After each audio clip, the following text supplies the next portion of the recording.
교시 시작하도록 하겠습니다.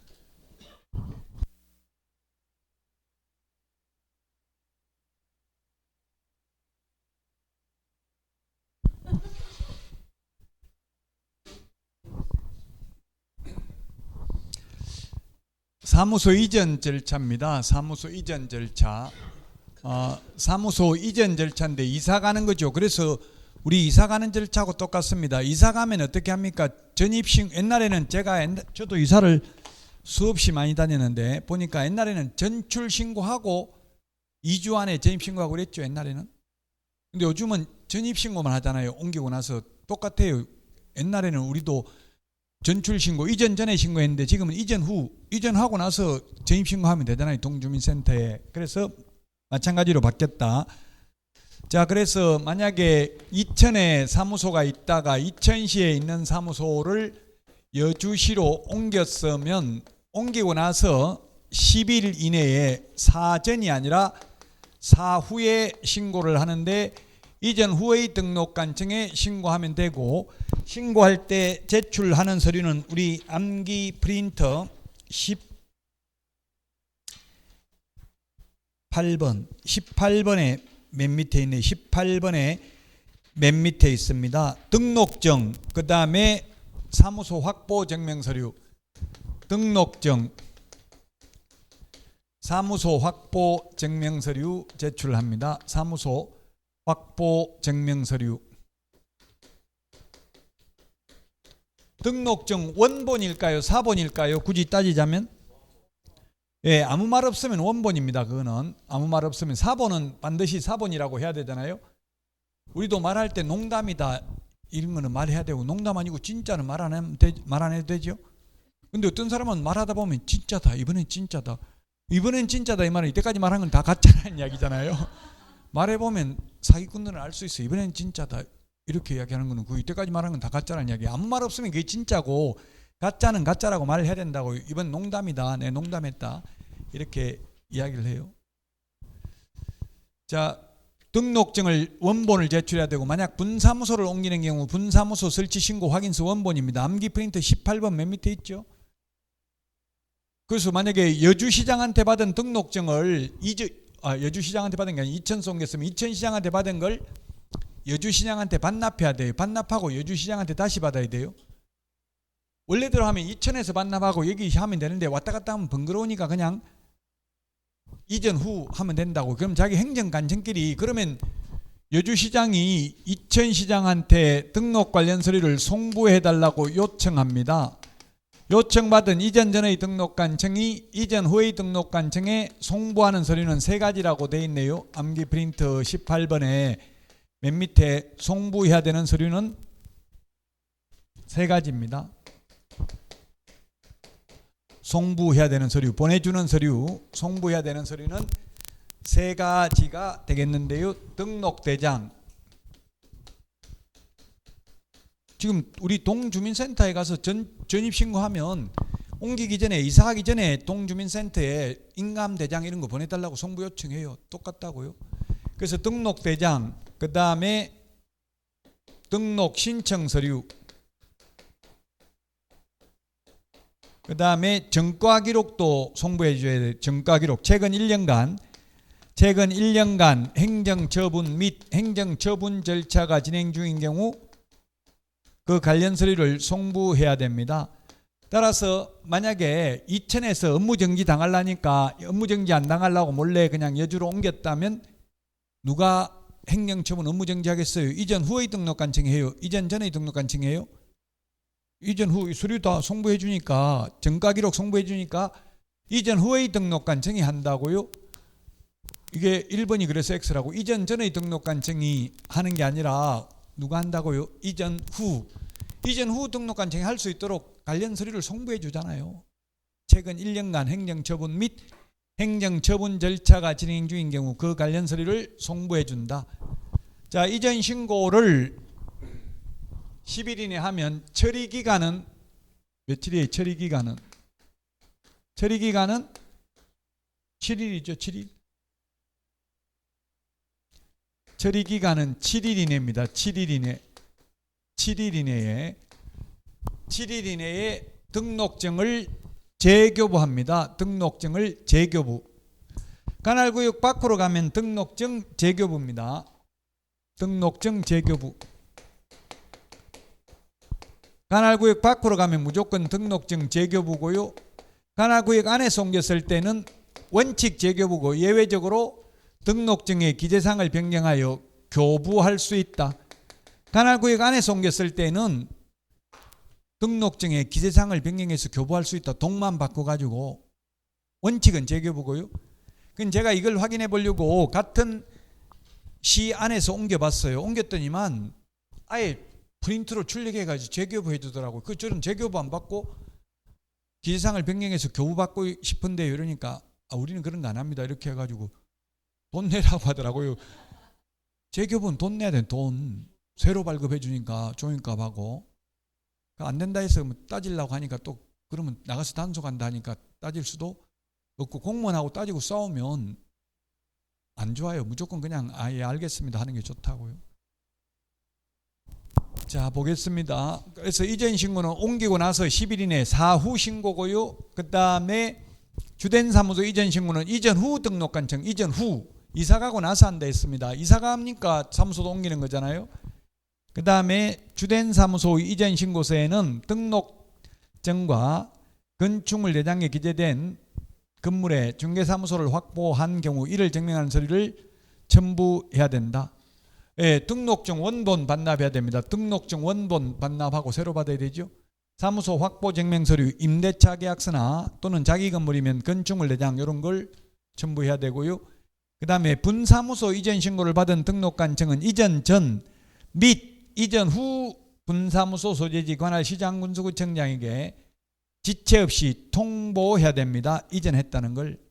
왜냐하면 분사무소 이전의 경우 그럼 분사무소 만약에 주된 사무소가 이천에 있고요. 그 다음에 분사무소가 여주시에 있었는데 이게 분사무소입니다. 분사무소. 이게 주된 사무소 본사고요. 그 여주에 있는 분사무소를 양평군으로 옮겼을 경우에는 어디다 신고해요? 분사무소 이전 신고는 어디다 해요? 여주에 있는 분사무소를 양평군으로 옮기면 양평군수한테 합니까? 여주시장한테 합니까? 이천시장한테 신고합니까? 이천시장한테 주된 사무소 등록관청에. 그러면 여주시장이나 양평군수는 옮긴 줄도 모르고 있잖아요. 지금 신고를 어디다 했기 때문에 이천시에 했기 때문에. 그래서 신고를 받은 이천시장은 이전 전 및 이전 후 시장군수구청장에게 지체 없이 통보해야 된다고 옮겼다는 사실을. 안 그러면 모르잖아요. 지체 없이 통보합니다. 네, 그래서 정답은 1번이 되겠습니다. 1번.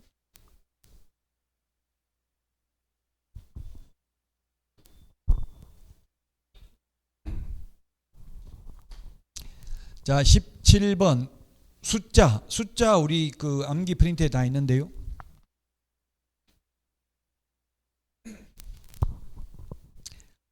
손해배상을 해주고 나면 다시 보정 설정은 며칠 이내 해야 돼요? 15일 이내죠. 15일. 암기 프린트 49번에 동그라미 1번에 있습니다. 15일 이내에 재보정 설정을 해야 됩니다. 시험에는 안 나오지만 15일을 좀 기억하기 위해서 현실적으로는 그러면 공제가입을 했는데 공제금을 협회 주고 나면 15일 이내에 구상권을 행사하잖아요. 구상권 토해내야 돼. 토해내지도 않는데 다시 가입한다고 하면 받아주겠어요? 안 받아주겠어요? 안 받아줍니다. 그럼 중개 못합니다. 손해배상하고 나면은. 구상권 행사를 당해야만 다시 가입해 준다고요? 예를 들면 암 걸린 사람이 암보험 가입하라고 가입됩니까? 안 됩니까? 안 되잖아요. 그거 똑같아요. 사고 내놓고 나면 인수를 거절합니다. 단 구상권 행사 당하면 다 토해내면 다시 가입할 수 있습니다. 현실적으로는. 그러니까 손해 안 입히도록 조심을 해야 되고요. 그 다음에 인장 변경, 등록 인장을 변경한 경우에는 며칠 이내? 7일. 암기 프린트 7일은 39번에 있습니다. 39번. 39번에 2번에 있습니다. 39번에 2번. 등록 인장을 변경한 경우에는 7일 이내 변경 등록해야 된다. 자, 그 다음에 사무소 이전 신고, 조금 전에 했죠. 이전 신고는 며칠이네? 10일이네. 10일이네. 이전 신고는 사후 10일 이내 하면 됩니다. 사전에 하는 게 아니라 어디다 간다? 이전 후 등록관청에 한다. 이사하는 거하고 똑같다 했죠? 전입신고하죠. 전출신고하는 게 아니고 옛날엔 전출신고 했었어요. 자, 그래서 뭐예요? 지금 긴 것부터 숫자가 긴 것부터 15일, 10일, 7일 답 1번이네요. 기출문제 이런 식으로 출제됐어요. 저는 기출문제 뭐 개인 취향이 있기 때문에 제 말을 절대로 반드시 들어야 될 필요는 없는데 저는 개인적으로는 문제 한 문제 풀고 그때그때 바로 마킹을 했어요. 한 번에 다 하려다가 하나 잘못 적어가지고 빈칸 비워놓은 걸 모르고 하나 밀리가지 적어가지고 떨어진 사람도 봤고 그래요. 알아서 하세요. 그 최소한 한 과목 풀고 체크는 해야 돼. 한 과목 풀고 80문제 한 번에 체크하려면 안 돼요. 제가 옛날에는 2차 과목 120문제를 한 번에 체크했거든요. 10분 남았다고 하니까 손 들들들들 떨고 막 못하더라고, 여자분이, 젊은 분이. 그래서 제가 손을 꼭 잡아줬어요.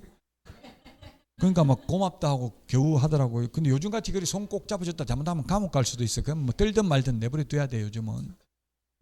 그러니까 연습을 미리, 모의고사도 꼭 좀 나와서 직접 학원에 와서 봐야 돼. 꼭 보면 집에서 보니까 뭐 70점 나왔다 80점 나왔다 집에서 혼자 이불 속에서 보는 거 그거는 의미가 없어요. 그러니까 직접 나와서 진짜 시험이라고 생각하고 실전 시험이라고 생각하고 연습은 해야 되고 실제 가서는 연습이라 생각하고 편안하게 해야 돼. 그 연습을 안 해보면 떨려요. OMR 마킹하는 것도. 그러니까 최소한 한 과목 풀어놓고는 체크해놓고 그 다음 과목 하고요. 안 그러면 그냥 한 1번 풀고 바로바로 체크하는 걸 저는 권장하지만 또 어떤 분들은 5문제인가 풀고 한다는 분도 계시긴 하더라고요. 개인 취향이긴 한데 어쨌든 한 번에 다 마킹하는 건 쉽지가 않다.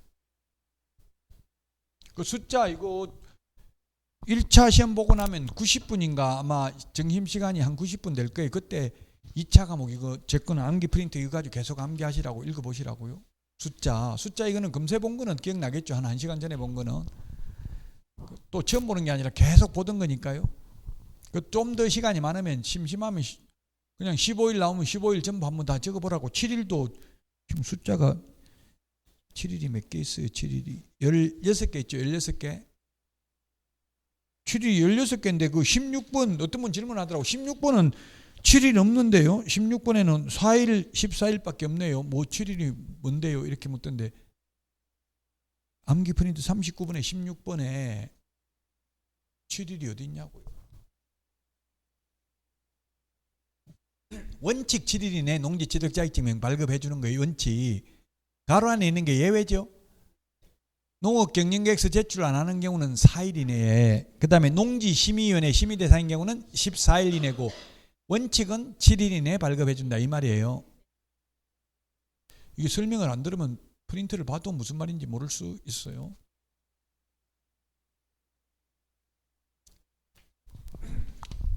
자, 다음은 18번 문제입니다. 18번 문제. 틀린 것은 했는데 1번 소속공개사가 있는 경우 소속공개사 자격증도 게시해야 된다. 예, 그렇습니다. 게시해야 되는 것은 등수사보자 5개입니다. 등수사보자. 등록증 원본, 중개보수열표, 사업자 등록증, 보정설정 증명서류, 자격증 원본. 단 자격증은 소속공개사가 있는 경우에는 소속공개사 자격증도 게시해야 되죠. 제가 현업을 해보니까 현업에서 소속공개사 자격증 게시 안 하는 분들은 좀 있더라고요. 오래되신 분들은 왠지 소속공개사 자격증 게시하는 걸 사장님이 별로 안 좋아하더라고요. 근데 어쨌든 소속공개사 자격증을 게시 안 하더라도 소속공개사가 처벌받는 게 아니라 개업공개사 사장이 100만 원 이하의 과태료입니다. 그래서 1번은 맞습니다. 2번은 분사무소의 경우 분사무소 설치 신고 확인서 원본을 게시해야 된다. 예, 등록증을 게시해야 되는데 분사무소는 등록증이 없잖아요. 그 분사무소 설치 신고 확인서 원본을 게시해야 되고요. 그 다음에 3번 개업공개사가 아닌 자는 표시광고하면 안 됩니다. 안 되는데 하면 처벌 규정은 개공 아닌 자가 광고하면 처벌 규정이 뭐냐고요? 네, 그렇죠. 1년에 1,000만 원이죠. 이게 시험에 반드시 나옵니다. 광고라는 말 나오는 거 벌칙. 지금 또 광고 위반에 대해서 과태료 가장 많이 부과되고 있고요. 이 광고 위반을 하면 3년에 3천만 원, 1년에 1,000만 원, 500만 원 이하의 과태료, 100만 원 이하의 과태료 모두 다 해당될 수 있어요. 광고라는 말이 들어가는 단어에. 지금 개공 아닌 자가 표시 광고하면, 개공 아닌 자가 광고하면 1년 이하의 징역이나 1,000만 원 이하의 벌금입니다. 그 다음에 높은 가격으로 표시 광고를 유도해서 개업공개사의 업무를 방해하면 3년 이하의 징역이나 3천만 원 이하의 벌금입니다. 손님이 와가지고 우리 아파트도 10억 올려라, 옆에 아파트는 10억인데 왜 우리는 5억으로 해놨냐, 이런 식으로 하면 내 중개사무소 우리 아파트에서는 이용 안 하겠다, 업무 방해잖아. 이러면 3년에 3천만 원. 그 다음에 500만 원 이하의 과태료는 뭐가 있어요? 부당한 표시 광고, 허위 매물, 미끼 매물, 낚시 매물, 가짜 매물 올리는 거, 허위 매물 올리는 거, 부당한 표시 광고. 없는 매물 올리면 거래하고 없는 거 올리는 거, 거래 완료해가지고 올려놔도 500만 원 이하의 과태료예요. 유튜브에 거래 완료해가지고 올려놓으면. 없는 매물 올려놨잖아요. 부당한 표시 광고 500만 원 이하의 과태료. 그 다음에 표시 광고하면서 성명, 소연 등 이런 거 안 적으면 100만 원 이하의 과태료죠. 소면, 종가형, 총사방, 개개, 입주간 이런 거 누락되거나 보조원 이름 적으면 100만 원 이하의 과태료.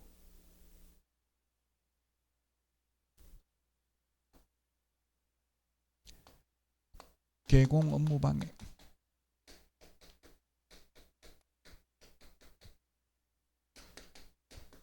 높은 가격으로 표시 광고를 유도해서 개업공개사의 업무를 방해하면 3년 이하의 징역이나 3천만 원 이하의 벌금. 출제위원회 이런 걸 내고 싶어요. 모든 벌칙에 다 해당될 수 있으니까 헷갈려서 틀리기 쉽잖아요. 광고라는 말 나오는 게 모든 벌칙에 다 해당될 수 있다. 4번 사무소 명칭을 명시하지 아니하고 표시 광고한 자는 포상금 지급 대상에 해당된다. 이게 맞네요.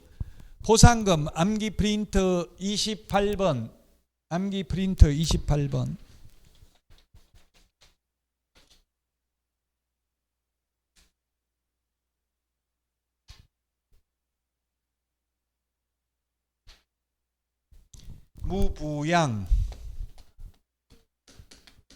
무부양 광시공시 무등록, 부정한 방법으로 등록, 양도대여한 자, 개공 아닌 자가 표시 광고한 경우, 개공 등이 시세에 부당한 영향을 미치는 행위를 한 경우, 공동중개 제한, 왕따시키는 경우, 누구든지 시세에 부당한 영향, 이게 누구든지 시세에 부당, 이게 아까 여기라고 광고 3년에 3천만 원, 그렇죠?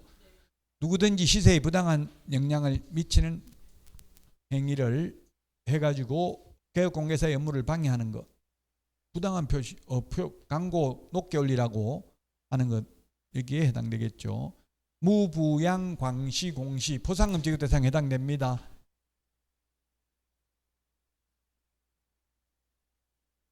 근데 지금 사무소 명칭을 명시하지 아니하고 표시한 광고한 경우는 뭐예요? 100만 원 이하의 과태료죠? 100만 원 이하의 과태료입니다. 사무소 명칭 표시하면 100만 원 이하의 과태료지 포상금 지급 대상은 아니라고요. 지급 대상에 해당된다 해서 X네. 포상금 지급 대상은 여기 개공 아닌 자가 광고한 경우가 포상금 지급 대상이라고. 개업공개사 아닌 자가 표시 광고한 경우. 그 다음에 개업공개사는 이중 등록 안 된다. 네, 암기 프린트 53번 표 밑에 보시면 이중등록, 이중소속, 이중사무소, 이중계약서, 이중지급 5개가 있는데 이중이라는 말이, 이중등록, 이중소속은 1년에 1,000만 원이고 절대적 등록 취소죠. 이중사무소는 1년에 1,000만 원 맞는데 이중사무소, 이중계약서는 임의적 취소죠. 그리고 이중계약서는 징역 벌금이 없습니다. 이중계약서는 그러면 진역 벌금 없으니까 적어도 되겠네요 이렇게 생각할 수 있지만 없는 이유가 뭐냐면 이중계약서는 일반법인 형법에 사문서 위조죄가 있다고요. 이중계약서 적는 거는. 그러니까 따로 특별법에 형사처벌 규정을 둘 필요가 없다는 이야기입니다. 이중계약서 적는 거는. 지금은 이중계약서 적었다가는 형법상 사문서 위조죄에 해당되어서 금고 이상의 집행유예만 받아도 자기 취소해야 되죠.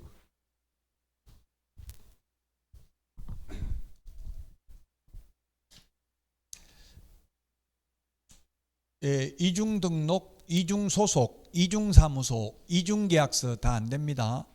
이중지급은 원칙적으로 가능하죠. 이중지급은 타법에서 규제하지 않는 한 이중지급은 가능하다고요. 식당 하면서 옆에 중개업을 해도 된다고요. 난 이중지급을 가져도 된다고 해서 빌려줘도 된다는 뜻은 아니죠. 계약서 직접 쓰면 상관없다고요. 식당 옆에 하면서 계약서 쓸 때는 와가지고 확인 설명하고 하면 상관없다고요. 이중지급 가져도.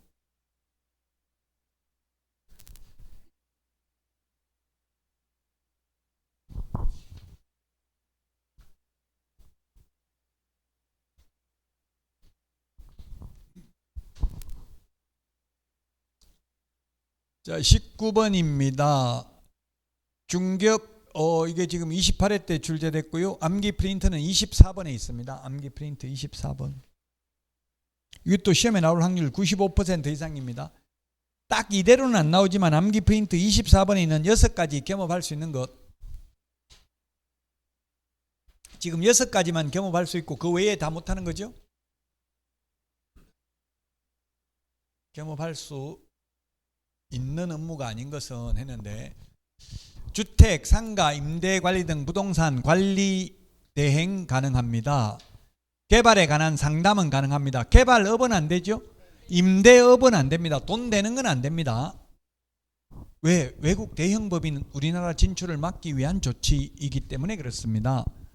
그 다음에 토지 분양 대행 안 되죠. 토지 분양 대행. 토지 분양 대행은 안 되고 주택 상가 분양 대행만 됩니다. 택지 분양 대행 안 됩니다. 자, 그 다음에 4번 개업 공개사를 대상으로 한 중개업의 경영 기법 및 경영 정보 제공 가능합니다. 개업 공인중개사를 대상으로 해야 되지 공인중개사를 대상으로 한다면 안 되죠. 개업 공인중개사를 대상으로 하는 것 됩니다. 주거 이전에 부수되는 용역 알선은 되는데 용역업은 안 됩니다. 도배 이사업체 소개하는 건 되는데 도배 이사업체를 직접 운영하는 건 안 됩니다. 도배 이사업체 소개해도 한 2만 원 이상은 줘요. 옛날에 제가 한 10년 전에 20년 전에 2만 원 받았어요. 많이 주면 5만 원도 주고. 이삿짐 센터를 직접 운영하는 건 안 되고 소개시켜 주는 건 가능하다고요.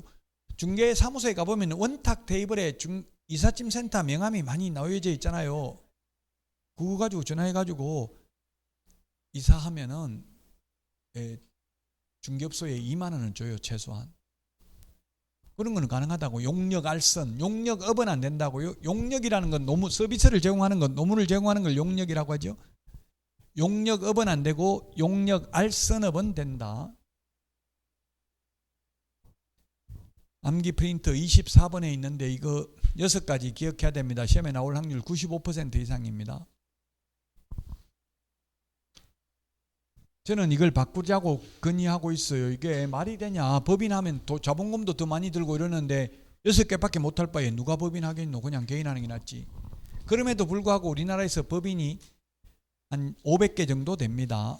그럼 그 법인하는 사람들을 제가 인터뷰를 해보니까 왜 법인합니까? 물어보니까 첫 번째는 세금이 너무 많아서.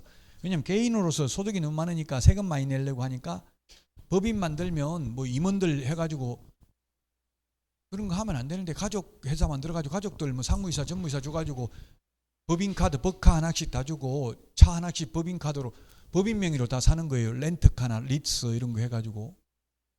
그럼 비용 처리하기 쉽죠. 그럼 세금 낼 게 거의 없다는 이야기. 그래서 법인하는 분들이 있고 또 한 가지 유형은 명함에다가 대표이사 이렇게 해가지고 사기치려고. 왠지 대표이사라고 하면 믿음이 좀 더 가잖아요. 그냥 중개업소 대표 이렇게 하는 것보다는 주식회사 무슨 주식회사 대표이사 이렇게 하면 그 우리나라에서는 법인이라고 하면 외려 부정적 이미지가 더 강한 경우도 많습니다.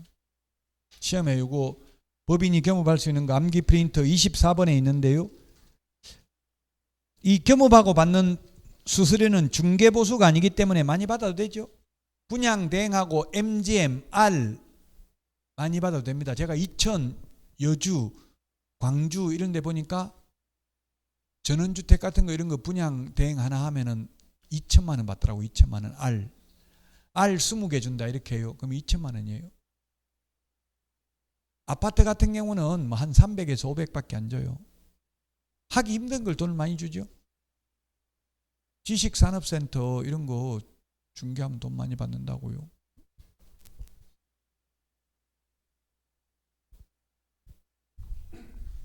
지금 저한테도 양평 이런 데 전원주택 해달라는 분들 많아요. 지금 다 지어놓고 입주자 받는 데도 많다고요.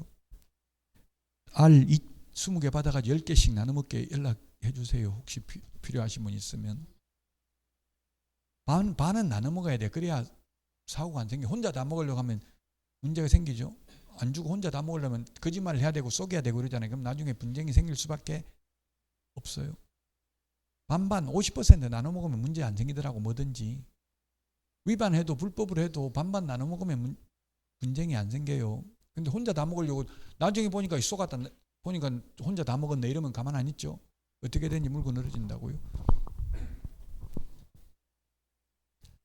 자, 그 다음에 고용인입니다. 고용인 20번 고용인. 고용인은 직원이죠. 직원을 고용인이라고 합니다. 고용인은 직원입니다. 자, 직원은 자격증 따가지고 취직한 사람을 소공, 자격증 없이 취직한 사람을 중개보조원이라고 하고요. 첫 시간에 이야기했고 소속공개사는 중개 업무를 할 수도 있고 보조할 수도 있다. 보조원은 중개 업무는 안 되고 보조만 할 수 있다. 일단 고용인이 직원이고요. 고용자는 사장입니다. 고용자는 사장이다. 놈자자가 붙으면 이건 사장입니다. 고용인, 사람인자가 붙으면 직원입니다. 자, 그러면 옳은 것은 했는데 기억, 외국인도 직원 될 수 있다. 가능하죠. 자격증 따면 소속공개사 될 수 있고 자격증 없으면 보조원 될 수 있죠. 외국인도. 또 자격증 따가지고 개업할 수도 있습니다. 외국인. 자, 그 다음에 니은 7이 뭐지? 에? 아, 7이 아니고 을이 갑자기 갑이 개업공개사가 갑이고 소속공개사가 을이네요. 보조원이 병을 고용하고자 한다. 옳은 것은 했는데 그러면 소속공개사 고용신고를 받은 등록관청은 을의 직무교육이 받는 게 아니라 소속공개사는 뭘 받아야 돼요? 실무교육. 보조원은 직무교육 받습니다. 교육제도 5개 암기 프린트 53번에 그 중에서 사전교육이 직무교육, 실무교육, 매수 신청대리 실무교육은 사전교육, 그 다음에 거래사고 예방교육하고 연수교육은 사후교육, 그 다음에 반드시 해야 되는 교육, 그 다음에 해도 되고 안 해도 되는 교육이 있는데 거래사고 예방교육은 받아도 되고 안 받아도 되고 교육해도 되고 안 해도 됩니다. 교육 안 받으면 처벌받는 건 오직 연수교육밖에 없어요. 그럼 실무교육, 직무교육은 안 받아도 처벌은 안 해요. 처벌은 안 하는데 고용신고하려면 수료증을 제출해야 되니까 교육 안 받으면 취직 개업을 못 한다고요. 처벌 규정은 없어요. 협회 설립 인가 안 받아도 처벌 규정 없어요. 근데 인가 안 받으면 설립할 수가 없다고요. 자, 그 다음에 갑은 을의 업무 개시 후 10일 이내에 등록관청에 고용신고를 해야 된다 했는데 미리가 아니라 업무 개시 전에 해야 됩니다. 업무 개시 전에. 이게 시험에 많이 나왔어요. 고용신고는 업무 개시 전에, 고용관계 종료신고는 사후 10일 이내. 고용신고는 업무 시키기 전에 신고를 해야 되고, 그래서 만약에 명함보자고 해가지고 실장이 명함은 있는데 고용신고 안 돼 있으면 위반이에요. 업무를 개시한 거잖아요. 명함이 있으면. 옛날에는 고용신고도 사후 10일 이내였어요. 근데 단속하러 나가보니까 전부 다 고용신고 안 해가지고 왜 안 했냐 하니까 지금 취직한 지 7일밖에 안 되는데요. 좀 더 있다 해도 되잖아요. 이러니까 처벌하기가 어려웠어요. 그래서 업무개시 전으로 바꾼 거예요. 이제 고용관계 종료 신고는 미리 할 수 없잖아요. 그만둔다 말 안 하고 갑자기 월급 받고 나면 안 나오니까 사후 10일 이내 고용관계 종료 신고를 하면 되겠습니다. 그래서 정답은 1번이 되겠습니다. 옳은 것 1번. 고용인. 중개보조원은 채용 상한제가 도입됐죠. 소공, 개공을 합한 숫자의 5배수를 초과해서 고용할 수 없다. 5배수 초과해서 고용하면 1년 이하의 징역이나 1,000만 원 이하의 벌금이고 반드시 등록을 취소해야 된다. 또 보조원은 보조원이라는 사실을 미리 고지해야 된다. 보조하기 전에. 그래서 국토부에서는 보조원인 경우 명함에다가 실장, 중개보조원 이렇게 중개보조원인지 소속공개사인지 명시를 하라고 하더라고요. 그래서 제가 국토부에 그 하라는 법이 어디에 있냐 법조문에 이러니까 꼭 하라는 건 아니고 하는 걸 권장합니다 이러더라고요. 왜냐하면 안 했다가는 나중에 분쟁이 생겼을 때 입증을 못하면 가태료 받을 수도 있다고요. 고지를 했는데도 불구하고 나 받은 적 없다 이러면 입증을 해야 되잖아요. 고지한 사람이. 근데 명함에 보조원 적혀 있는데 이 봐라 명함에도 적어놨는데 내가 고지 안 할 이유가 뭐 있냐 이러면 어느 정도 정상 참작을 해서 가태료 부과를 가급적이면 안 하겠다는 게 국토부의 입장이에요.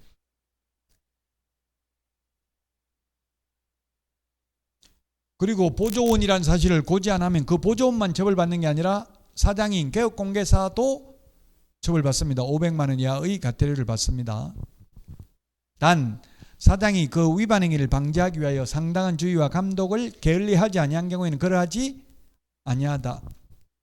그러면 사장님들도 계속 일지 적어야 돼. 조회 일지 이런 거 적어가지고 보조원 꼭 고지해야 된다. 올해 만약 손님 보면 반드시 고지해야 된다. 이런 걸 적어놓고 일지에다가 사인 받아놓고 이러면 도장 찍는 거 사장, 실장 도장 찍는 날 만들어놓고 이러면 그렇게 매일 그렇게 해놨는데 고지 사장한테 가실이 있다고 보기는 어렵겠죠.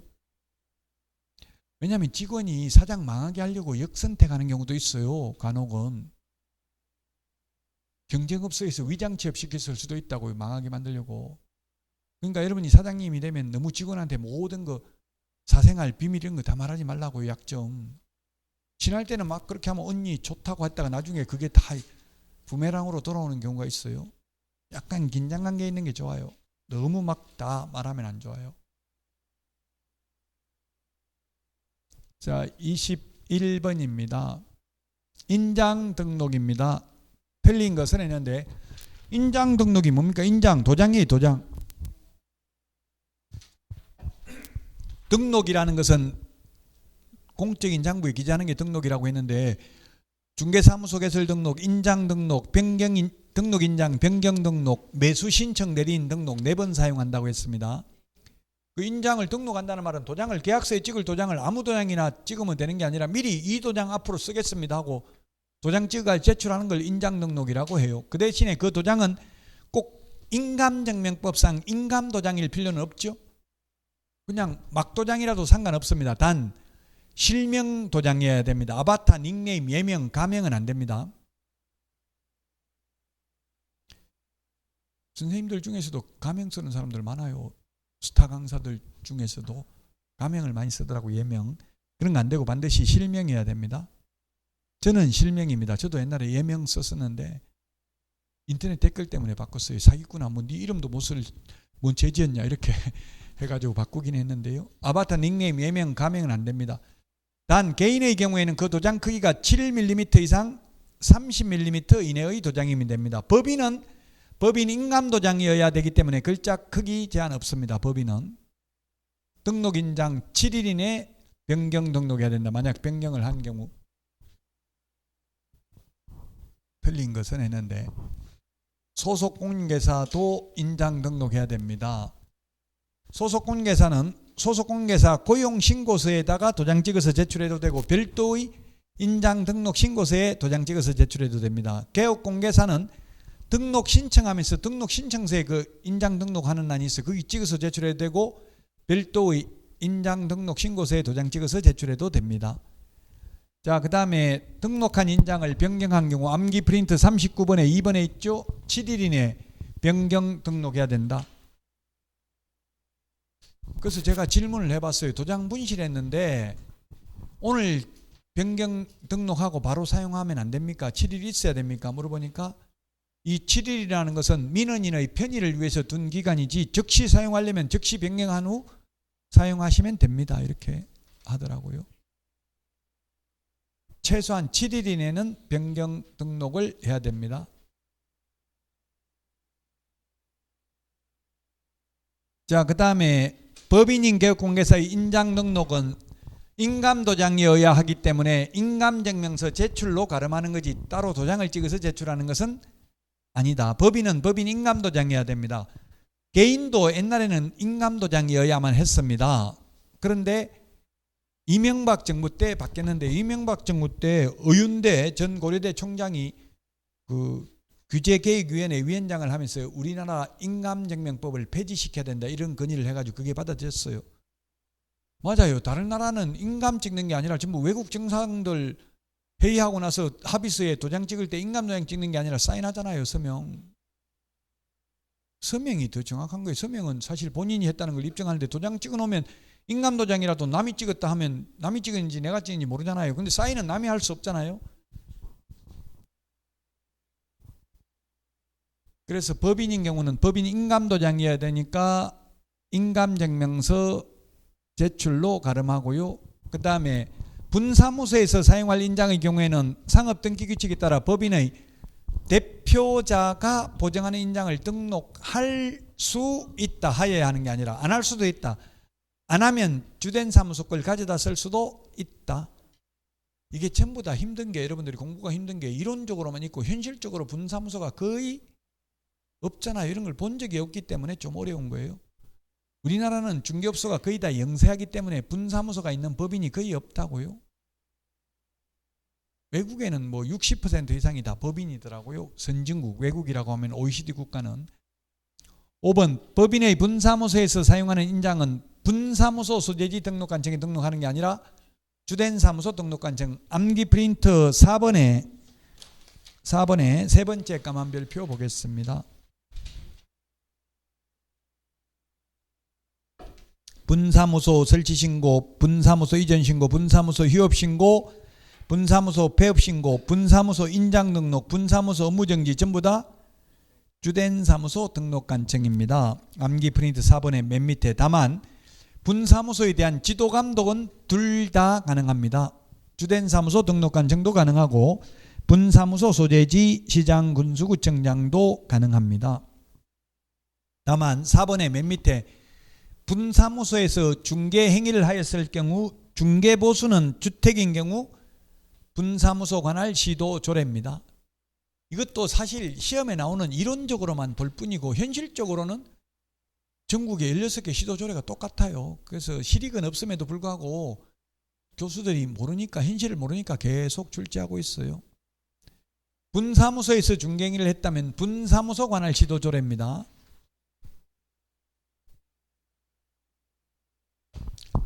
22번입니다. 휴폐업입니다. 휴폐업.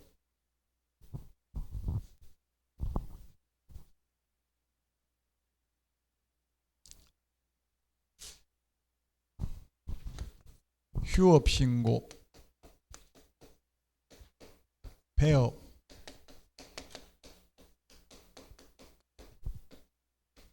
재개,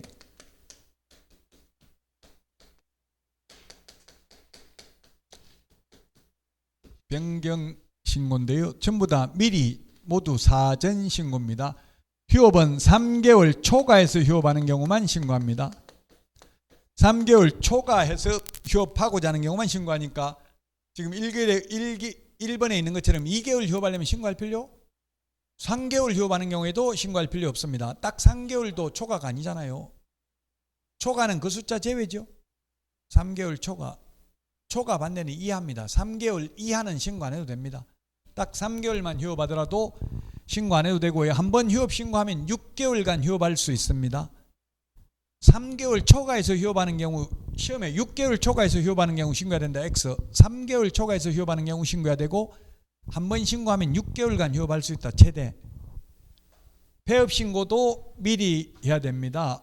폐업의 경우에는 등록증 원본을 반납하러 가야 됩니다. 등록증 원본을 반납해야 됩니다.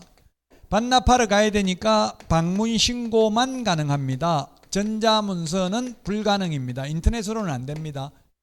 근데 재개 신고, 변경 신고의 경우에는 등록증 이미 반납된 상태잖아요. 그래서 반납하지 않습니다. 등록증 반납하지 않습니다. 그래서 요건 방문 신고도 가능하고 또는 전자문서도 가능합니다.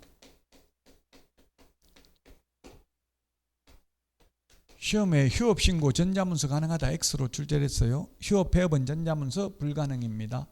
모두 미리 사전 신고입니다. 미리 사전 신고고 3개월 초과해서 무단 휴업을 하거나 폐업, 재개, 변경 신고 안 하면 100만 원 이하의 과태료고요. 6개월 초과 무단 휴업하면 등록을 취소할 수 있습니다. 취소 안 하면 업무정지할 수 있겠죠. 변경 신고, 휴업 기간 변경도 가능합니다. 6개월 휴업한다 해놓고 변경 더 연장하려면 변경 신고하면 됩니다. 미리. 원칙은 6개월을 초과할 수 없는데 예외적으로 징집으로 인한 입영, 치약, 질병으로 인한 요양, 임신, 출산의 경우 6개월 초과할 수도 있죠. 임신, 출산. 지금 우리나라가 출산율 세계 꼴등이 해가지고 출산하면 혜택을 많이 줘요. 자, 그래서 틀린 것은 했는데 1번 3개월 초과하는 경우만 신고하면 되니까 맞고요. 치약, 징집, 임신, 출산 6개월 초과할 수 있다. 휴업기간 변경 신고는 전자문서 가능하다. 폐업은 전자문서 안 된다 했죠. 4번 등록관청에 폐업 사실을 신고한 경우 1개월 이내 간판 철거하는 게 아니라 지체 없이 철거입니다. 지체 없이 간판 철거해야 되는 게 3가지를 규정하고 있습니다. 폐업, 등록 취소, 사무소 이전 3개는 지체 없이 등록 취소해야 철거해야 되고요. 철거 안 하면 철거 명령을 했는데도 불구하고 철거 안 하면 행정 대집행법에 따라 대집행할 수 있습니다. 행정 대집행법입니다. 민사집행법이 아니라 행정 대집행법에 따라 대집행할 수 있습니다. 행정 대집행법 시험에 출제됐고요. 그러면 휴업이나 업무정지는 간판 철거 안 해도 된다고. 휴업 업무정지는 최대 6개월이잖아요. 6개월 문 닫는 게 6개월 문 닫는데 간판 뗐다 붙였다 하면 100만 원 넘게 들어가요. 차 와가지고 붙이고 해야 되잖아요. 그러니까 안 떼도 되고 등록 취소하면 3년 동안 못 하잖아요. 그러니까 간판 떼야 된다고. 3년이나 간판 달아놓으면 안 되잖아요. 중개업도 하지 않을 거면서. 자, 그 다음에 5번 중개사무소 재개신고를 받은 등록관청은 반납받은 등록증을 즉시 반환해야 된다. 즉시라는 말을 쓰는 것 공인중개사법에서는 오직 여기 한번 나옵니다. 즉시. 처리기간은 즉시라고 돼 있어요. 그 서류에는. 근데 법령 조문에 즉시라는 말은 딱 여기 한 번이고 나머지는 다 지체 없이입니다. 시험에 뭐 지체 없이 즉시를 구분하는 건 나오지는 않았습니다. 그러면 즉시하고 지체 없이하고 어떻게 다르냐면 지체 없이는 상당한 이유 없이 지체하면 안 될 때 쓰는 표현이 지체 없이고요.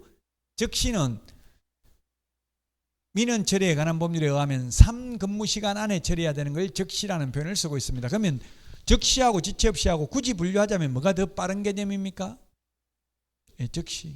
즉시가 더 빨라요. 그 여기 즉시 한 번 있고 또 즉시라는 말이 한 번 더 나오는데 공인중개사법에 여기 한 번 부동산 거래 신고 등에 관한 법률에 즉시 한 번 더 나오고 나머지는 다 지체 없이입니다. 지체 없이.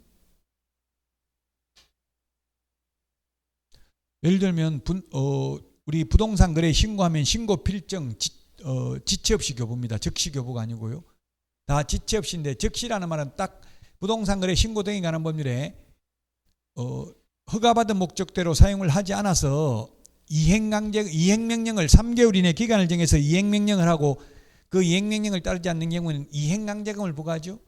이행강제금을 부과했는데 이행을 했으면 새로운 이행강제금 부과는 즉시 중지해야 된다. 이행을 했으면 이미 부과된 건 있지만 새로 또 부과하면 안 된다고요? 즉시 중지해야 된다. 다만 이미 부과된 것은 이를 징수해야 된다. 우리도 마찬가지잖아요. 교통법규 위반해가지고 버스 전용 차로 있더라고. 이게 지금 영동고속도로 오니까. 근데 버스 다니는 게 하나도 없어요. 그래서 앞으로 폐지된다고 하죠. 영동고속도로는. 경부고속도로는 지금 오산까지 되던 게 더 안성까지 연장되고요. 경부고속도로는 버스 많이 다니는데 영동고속도로는 버스 별로 안 다니죠. 전부 개인 차 타고 강원도 놀러 가잖아요. 관광버스 타고 가는 게 아니고. 2차선은 아니에요. 한 3, 4차선 되던데. 편도 2차는 넘어요. 한 3, 4차선, 3, 4차선. 네, 편도 4차는 되는 것 같더라고. 그러니까 1차선은 텅텅 비어있고 2, 3, 4차만 막 꽉 막히니까 이제 없앤다고요.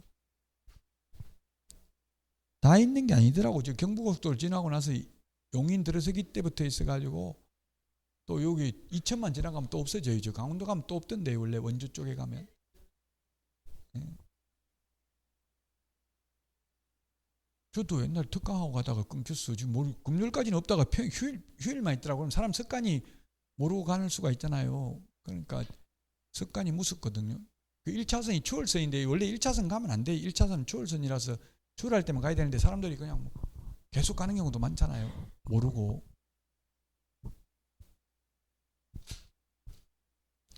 적시, 여기 적시입니다. 적시. 적시라는 표현은 딱 두 번, 공인중개사법에 한 번, 부동산 거래 신고 등에 관한 법률 한 번, 그 외에는 다 지체 없이라고 보시면 돼요. 지체 없이.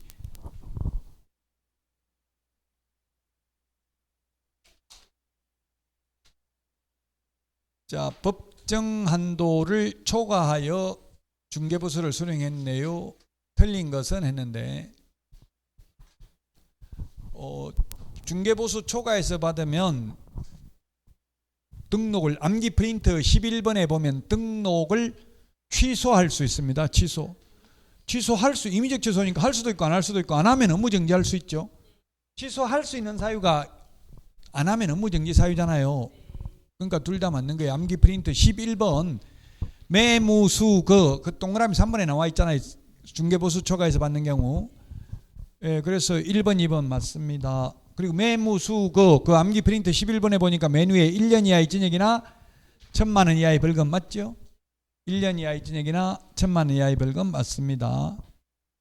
그 다음에 법정 한도를 초과하여 보수받은 경우 전부 무효가 아니라 암기 프린트 11번에 동그라미 3번 두 번째 줄에 초과 부분만 무효라고 돼 있죠. 초과 부분만 무효다. 전부 무효가 아니라 초과 부분만 무효이다. 5번 갑이 법정 한도 초과하는 금액을 의뢰인에게 반환하였다면 금지행위에 해당되지 않는다. 틀렸습니다. 5번이 답입니다.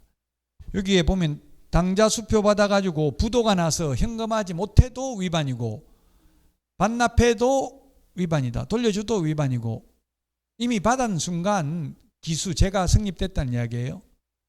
돌려줬다 하더라도 뭐 보면 정치인들도 뇌물 받았다 돌려주는 경우 있잖아요. 돌려줘도 처벌받아요.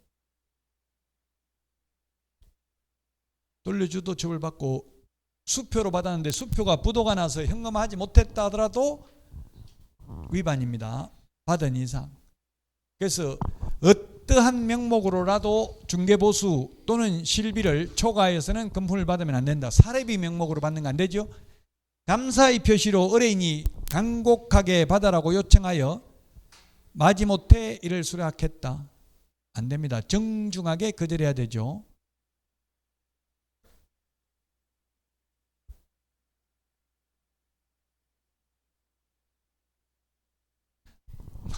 정중하게 안 해도 되는데 정중하게 안 하면 자꾸 민원 늘 가능성이 있죠. 영업을 하는 사람들 마인드는 항상 친절하고 겸손하고 이렇게 재수 없다 생각하면 제가 많이 당했거든요. 아무리 재수 없다 생각하면 계속 물고 늘어지면 무조건 걸릴 수밖에 없어요. 손님이 물고 늘어지면. 자, 24번입니다. 계약서 작성에 대해서 틀린 것입니다. 계약서는 중개가 완성된 때에만 작성해야 되고 중개 완성되기 전에 작성하면 안 됩니다. 행정사법에도 계약서는 행정사만 적을 수 있다. 다만 다른 법률의 규정이 있는 경우는 그러하지 아니하다. 그 공인중개사법에는 중개 완성된 때 계약서 작성하라고 돼 있어요. 계약 성립된 때. 맞습니다. 1번은 그래서 개업공개사는 계약서의 서명 및 날인이다. 서명 및 날인은 계약서 확인 설명서밖에 없습니다. 공인중개사법에는. 나머지는 다 서명 또는 날인입니다. 서명은 자필로 성명을 적는 거고 날인은 도장 찍는 겁니다. 둘 다 해야 됩니다. 또는이 아니고. 자, 그 다음에 3번 중개대상물 확인설명서 교부일자는 계약서 필수적 기재사항에 해당한다. 예, 암기 프린트 9번 필수적 기재사항 9번에 보면 인물계약금 인권조교 같이 시작. 9번에 교부일자 있잖아요. 교부일자 필요적 기재사항에 해당됩니다. 자, 그 다음에 계약서는 5년 동안 보존해야 됩니다. 암기 프린트 41번에 동그라미 3번에 있습니다. 41번에 동그라미 3번 5년 보존하는 게 4개 3년 보존하는 게 2개입니다. 확인설명서 전속중개계약서는 3년 보존, 거래계약서, 매수신청대리 사건카드, 매수신청대리 대상물 확인설명서, 매수신청대리 행정처분대장은 5년 보존입니다. 매수신청대리 관련 서류 모두 5년 보존입니다. 여러분들이 지금 다 알고 안 알고 모르고 이것도 중요하지만 이런 부분이 시험에 나오구나, 이런 부분을 공부해야 되겠구나, 이런 걸 감을 잡는 게 중요합니다. 5번 개업공개사가 하나의 계약서에 서로 다른 둘 이상의 계약서를 작성한 경우 등록관청은 등록을 취소하여야 한다가 아니라 취소할 수 있다. 이중계약서잖아요. 이걸 지금처럼 이렇게 서로 다른 둘 이상의 계약서 이런 표현을 쓸 수도 있고, 이중계약서, 다운계약서, 업계약서, 거짓계약서, 서로 다른 둘 이상의 계약서 다 같은 말이죠. 이중계약서를 적으면 암기 프린트 53번에 맨 밑에 동그라미 4번에 보면 개공은 임의적 취소, 소공은 자격정지 사유에 해당됩니다. 임의적 취소라고 있죠. 암기 프린트 여기저기 찾아보면 70점 받을 수 있다고 있어요. 암기 프린트 53번에 동그라미 4번에 있잖아요. 맨 밑에 53번에 동그라미 4번 맨 밑에 있습니다. 이중계약서. 또 공인중개사법은 이렇게 되어 있지만 형법상 사문서 위조죄로 금고 이상을 받게 되면은 자격을 취소해야 됩니다. 자, 여기까지 하고 식사하시고 2시부터 하도록 하겠습니다. 수고하셨습니다.